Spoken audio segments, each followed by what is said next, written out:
Hello student, welcome to my YouTube channel excellent success group. तो student, आज हम discuss करेंगे क्लास 9 में मैथ एनसीईआरटी सॉल्यूशन का चैप्टर नंबर 3 निर्देशांक ज्यामिति प्रश्नावली 3.1।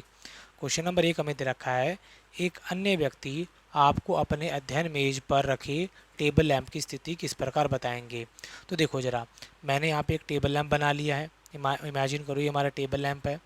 आपको अगर टेबल लैंप की स्थिति बतानी है तो पहले आपको ये डिसाइड करना पड़ेगा कि आप किस डायरेक्शन बैठे हैं। आप यहाँ हो, यहाँ हो, यहाँ हो, यहाँ हो। तो मैंने इमेजिन कर लिया कि मैं इस तरफ बैठा हुआ हूँ, ठीक है। अब इस टेबल लैंप की जो दूरी होगी, ठीक है, एक तो ये दूरी मानी जाएगी। अब डिपेंड करता है कि वो किस तरफ से डायरेक्शन बताने जाता है, इस वाले किनारे के हिसाब से बताना चाहता है या इस वाले किनारे के हिसाब से बताना चाहता है। तो मैंने दो मेन एक्सिस ले ली, ये वाली, एक तो ओ ए और एक ओ सी ले ली, ठीक। तो इमेजिन करते हैं जो बिंदु P है ये मेरी ओ ए से तकरीबन कितनी दूरी पर है, 30 सेंटीमीटर पे।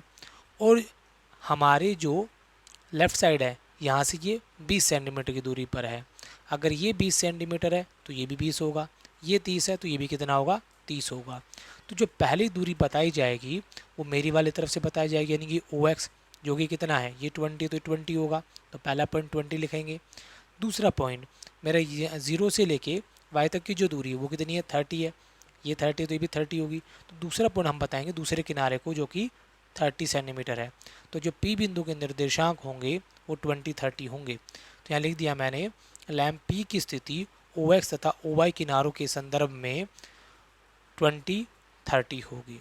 क्लियर। ये हमारा क्वेश्चन नंबर 1 यहाँ पे कंप्लीट होता है। क्वेश्चन नंबर 2 में बोला गया है, एक नगर में दो मुख्य सड़कें हैं जो नगर के केंद्र पर मिलती हैं। ये दो सड़कें उत्तर दक्षिण दिशा और पूर्व पश्चिम दिशा में हैं। यानी कि कुल मिला के हमारी जो डायरेक्शन होती है कुछ इस तरीके से होती है। इसे बोलते हैं नॉर्थ, ये साउथ, ये हमारा वेस्ट और ये हमारा ईस्ट। हिंदी में बोले तो इसे उत्तर बोलेंगे, ये दक्षिण, ये पश्चिम और ये पूर्व डायरेक्शन होती है।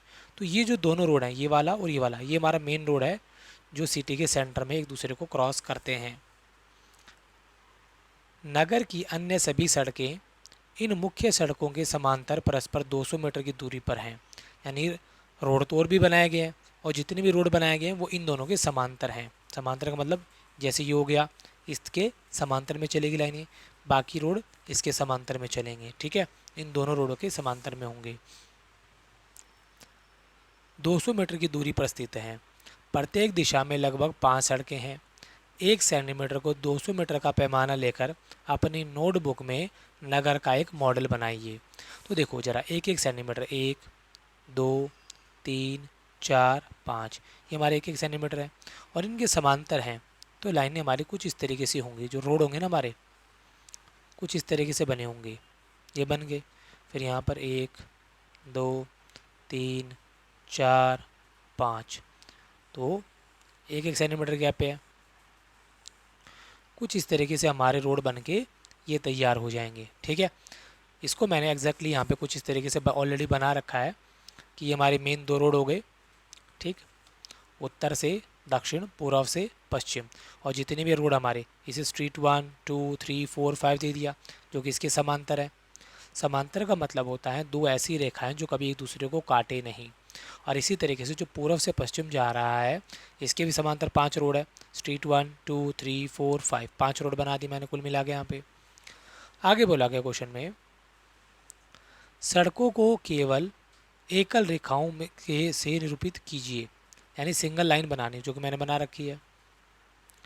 आपके मॉडल में एक दूसरे को काटती हुई अनेक क्रॉस स्ट्रीट चौराहे हो सकते हैं। देखो ज़रा, यानी कि मैंने रोड तो बना दिए।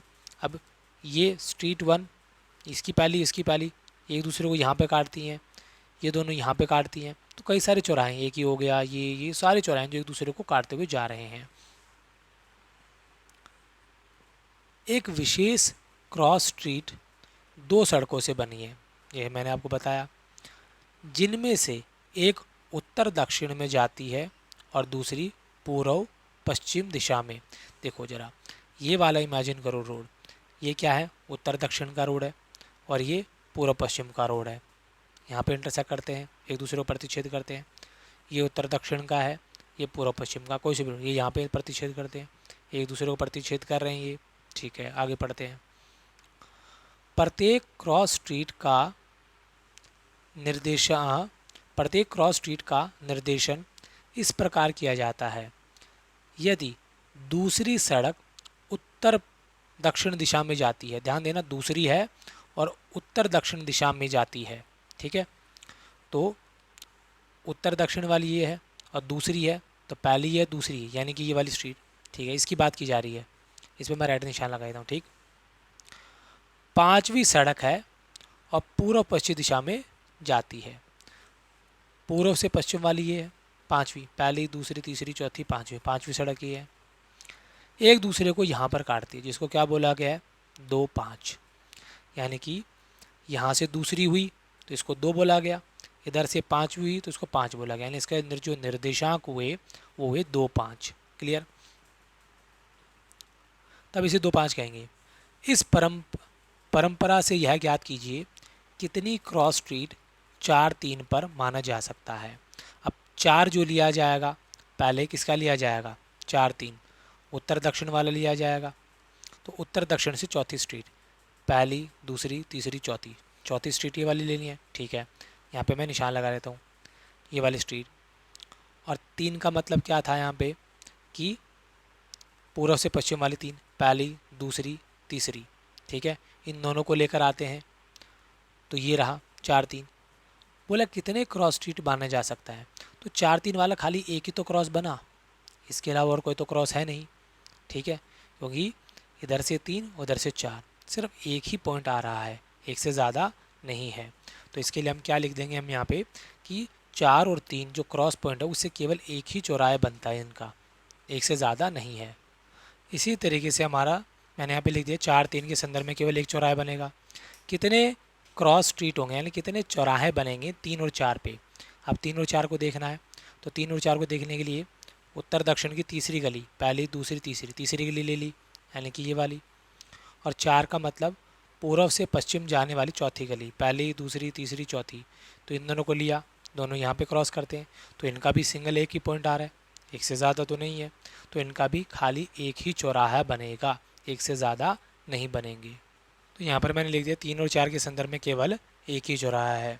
और इसी के साथ हमारा क्वेश्चन नंबर 2 यहाँ पे कंप्लीट होता है। आप वीडियो को पॉज करके आराम से इसे नोट कर लें।